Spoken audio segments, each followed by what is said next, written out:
આ અસહનીય ગરમીમાં ઠંડા ઠંડા જામુન શોર્ટ્સ પીવા મળી જાય તો મજા આવી જાય. પણ જાંબુ એવા ફ્રૂટ છે જે સિઝન પૂરતા જ મળે છે. તો આપણે આખું વર્ષ જાંબુનો લાભ લઈ શકીએ એ માટે જાંબુને સ્ટોર કઈ રીતના કરવા અને એમાંથી જામુન શોર્ટ્સ કઈ રીતના બનાવવા એ આપણે આજે જોઈશું.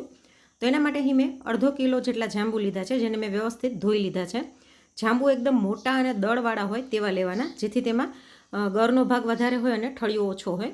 હવે આપણે આને ચાકુની મદદથી આવી રીતના સુધારી લઈશું. તો અહીં મેં બધા જ જાંબુને આવી રીતના ટુકડામાં સુધારી લીધા છે. હવે આને સ્ટોર કઈ રીતના કરવાના, તો તમે કોઈ પણ પ્લાસ્ટિકનું કન્ટેનર એરટાઇટ હોય એવું લઈ શકો છો, અથવા તો ઝીપલોક બેગ પણ લઈ શકો છો. એની અંદર જાંબુનું લેયર કરી ઉપર તમારે આછું મીઠું છાંટી દેવાનું. મીઠું છે તે પ્રિઝર્વેટિવનું કામ કરશે. અને પછી ફરી ઉપર જાંબુનું લેયર કરી અને ઉપર મીઠું છાંટી અને પછી ડબ્બાનું ઢાંકણું બંધ કરીને ફ્રીઝરમાં મૂકી દેવાનું. તો આવી રીતના તમે જાંબુ રાખશો તો આખો વર્ષ એનો સ્વાદ અને સુગંધ એવો ને એવો જળવાયેલો રહેશે. હું દર વર્ષે પ્રિઝર્વ કરું જ છું. તો જો પહેલાંનો એક ડબ્બો હતો એ મેં અહીં કાઢ્યો છે.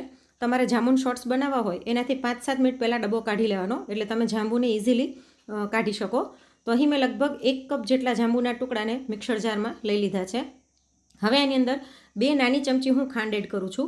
તમે ખાંડ તમારી ચોઈસ પ્રમાણે વધારે ઓછી કરી શકો છો, અને તમારે બિલકુલ ન નાખવી હોય તો સ્કીપ પણ કરી શકો છો. સાથે 1 ચપટી જેટલું મેં અહીં સંચળ નાખ્યું છે અને થોડાક બરફના ટુકડા નાખી દઈશું અને આને પીસી લઈએ. આપણે પ્રિઝર્વ કરવામાં થોડુંક મીઠું છાંટ્યું હતું એટલે મેં મીઠું નથી એડ કરેલું. તો જો એકદમ સરસ આપણું જામુન શોર્ટ્સ બનીને તૈયાર થઈ ગયા છે. આની કન્સિસ્ટન્સી મને થોડીક ઘાટી લાગી રહી છે, એટલે હું 2 થી 3 ચમચી જેટલું પાણી એડ કરું છું. તમારે કન્સિસ્ટન્સી જેવી જોઈતી હોય એ પ્રમાણે તમે પાણી એડ કરી શકો છો.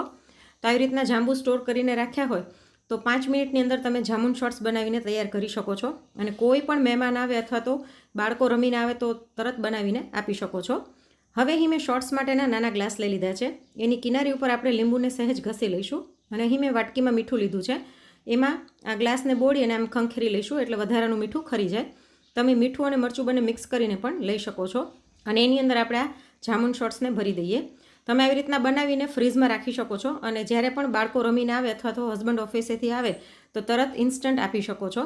તો એકદમ ટેસ્ટી, હેલ્ધી અને જોઈને જ મોઢામાં પાણી આવી જાય એવા જામુન શોર્ટ્સ જો તમે ક્યારેય ટ્રાય ન કર્યા હોય તો આ સિઝનમાં એક વખત જરૂરથી ટ્રાય કરી લેજો. અને આ સિઝનમાં જાંબુને સ્ટોર પણ જરૂરથી કરી લેજો. અને આવી જ અવનવી રેસીપી જોવા માટે પેજને ફોલો કરવાનું ન ભૂલશો.